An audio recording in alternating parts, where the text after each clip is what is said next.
Assalamualaikum warahmatullahi wabarakatuh. Alhamdulillah, alhamdulillahillazi unzila fihil Qur'an hudal linnasi wa bayyinatin minal huda wal furqan. Asyhadu an la ilaha illallah wahdahu la syarikalah wa asyhadu anna Muhammadan abduhu wa rasuluh la nabiyya ba'dah. Hadirin dimanapun Anda berada, puji syukur kehadirat Allah Subhanahu wa Ta'ala yang Maha Ghafur atas begitu banyak nikmat yang telah berikan kepada kita yang tiada ukur, yang senantiasa kita bersyukur kepadanya, yang mudah-mudahan ditambah terus di setiap umur. Salawat serta salam juga tersanjung agungkan pada baginda besar kita Muhammad sallallahu alaihi wasallam, yang senantiasa kita nanti-nantikan syafaatnya di akhirat nanti. Amin ya rabbal alamin. Hadirin jamaah dimanapun Anda berada, teringat suatu kisah tentang Masitoh, seorang tukang sisirnya anak Fir'aun, di mana beliau pernah menyisirkan anaknya. Suatu ketika sisirnya terjatuh ke lantai, dan tiba-tiba Masitoh mengambil sisir tersebut sambil mengucapkan kata Bismillahirrahmanirrahim, sehingga terucaplah daripada anak Fir'aun tersebut dan mengatakan, apakah yang dimaksud Allah itu adalah ayahku? Dan Masitoh menjawab, bukan. Yang dimaksud Allah di sini adalah Tuhanku, Tuhanmu, dan Tuhan ayahmu. Mendengar jawaban daripada Masitoh tersebut, akhirnya anaknya Fir'aun mengadukan kepada Fir'aun dan mengatakan bahwasanya Masitoh menyaksikan ada Tuhan selain ayahnya, bahwasanya ada nama Allah Subhanahu wa Ta'ala yang bukan ayahnya. Sehingga Masitoh dipanggil oleh Fir'aun, dan singkat cerita dipanggilkanlah prajurit-prajuritnya untuk dibakar hidup-hidup Masitoh dan anak-anaknya. Apa yang terjadi? Dengan tegarnya Masitoh tetap berbicara kepada Fir'aun, apapun yang akan dilakukan, dia tetap beriman kepada Allah Subhanahu wa Ta'ala. Hadirin jamaah dimanapun Anda berada, singkat cerita yang telah dijelaskan tadi adalah berbicara tentang keimanan yang sangat luar biasa. Kita mengetahui dan lumrah bahwasanya di dunia ini besi merupakan benda yang keras dan terkuat di muka bumi ini. Tapi sekuat-kuatnya besi itu bisa dibakar dengan api. Dan api walaupun dia kuat tetap bisa dipadamkan dengan air. Air meskipun kuat akan tetap dikalahkan dengan adanya angin. Dan angin juga kuat tapi tidak bisa menembus daripada kokohnya seorang gunung. Dan gunung juga kuat tapi bisa dikikis oleh para manusia yang tidak ada akhlaknya. Dan walaupun manusia itu kuat, tetap dapat dikalahkan dengan adanya hawa nafsu. Dan ada satu-satunya yang mampu mengalahkan hawa nafsu, yakni keimanan dari seseorang tersebut. Oleh sebab itu, di sini sedikit kita akan menyampaikan tentang urgensi keimanan pada diri seseorang dalam kehidupan. Bertepatan dengan kita bulan suci Ramadan ini, sangat kuat sekali dan sangat pas sekali kita membahas tentang keimanan. Karena Allah Subhanahu wa Ta'ala berfirman dalam Quran Al-Baqarah ayat 183, Bismillahirrahmanirrahim, ya ayyuhallazina amanu kutiba alaikumussyam, yakni yang pertama diucapkan oleh Allah Subhanahu wa Ta'ala, yakni memanggil orang-orang yang beriman untuk berpuasa. Selama ini kita mengatakan bahwasannya orang yang berpuasa adalah orang yang kuat. Tidak, karena begitu banyak orang yang kuat, orang yang hebat, orang yang kekar tubuhnya, namun ketika mereka tidak memiliki iman kepada Allah Subhanahu wa Ta'ala, maka tidak mampu untuk melaksanakannya. Sehingga jawaban yang pas adalah mengapa diri kita mau melaksanakan puasa Ramadan tahun ini dan sebelumnya, itu tidak lain adalah karena ada keimanan dalam diri kita.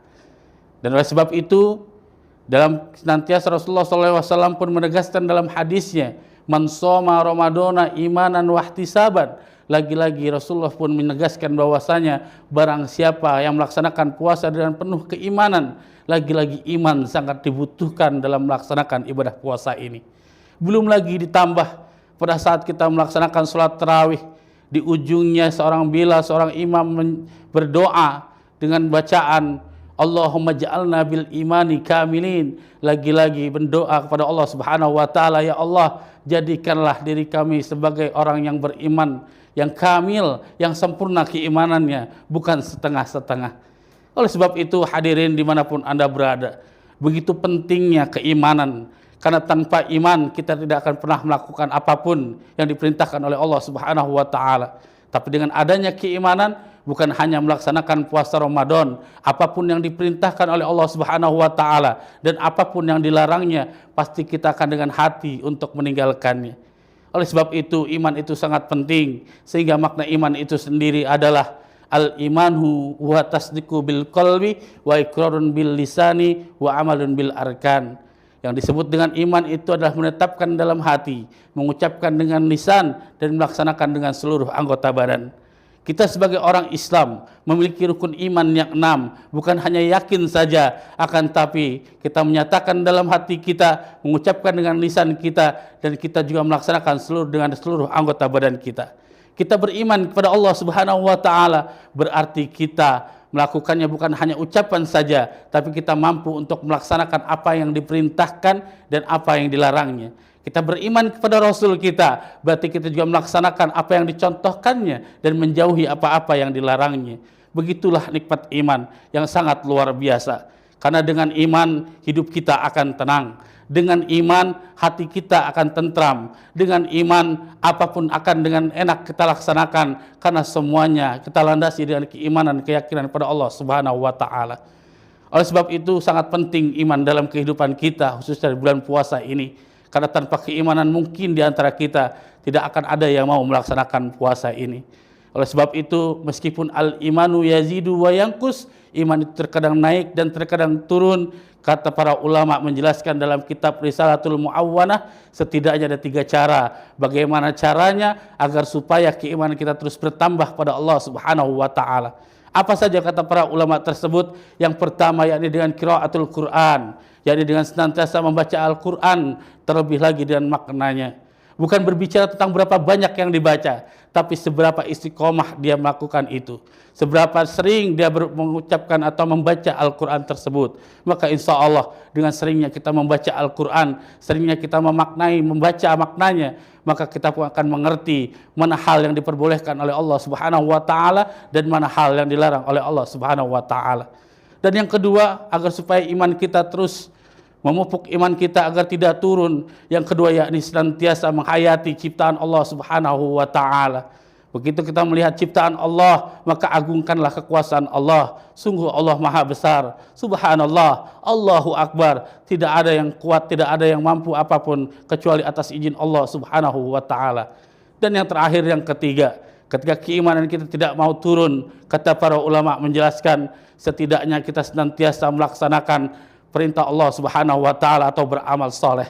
Apapun kita lakukan, meskipun itu kecil, meskipun itu hanya membuang kulit pisang di jalanan, karena sejatinya semua amalan yang kita lakukan bukan dilihat seberapa kecil atau besarnya, tapi sebagaimana keimanan kita kepada Allah Subhanahu wa taala. Karena kita yakin bahwasanya fa may ya'mal misqala dzarratin khairan yarah wa may ya'mal misqala dzarratin syarran yarah. Ketika ketiga hal tersebut kita terapkan dalam kehidupan sehari-hari, mudah-mudahan keimanan kita akan terus tumbuh dalam diri kita dan kita jauh daripada apa-apa yang dilarang oleh Allah Subhanahu wa taala. Mudah-mudahan di bulan puasa yang subhanallah ini 1447 Hijriah ini, dan penuh keimanan kita dengan keyakinan kita kepada Allah Subhanahu wa taala, menjadikan diri kita, ibadah kita tahun ini jauh lebih baik lagi daripada tahun-tahun sebelumnya. Sedikit kultum kita pada sore hari ini menjelang berbuka puasa, mudah-mudahan ibadah kita senantiasa diterima oleh Allah Subhanahu wa taala. Akhirul kalam, billahi taufiq wal hidayah. Wassalamualaikum warahmatullahi wabarakatuh.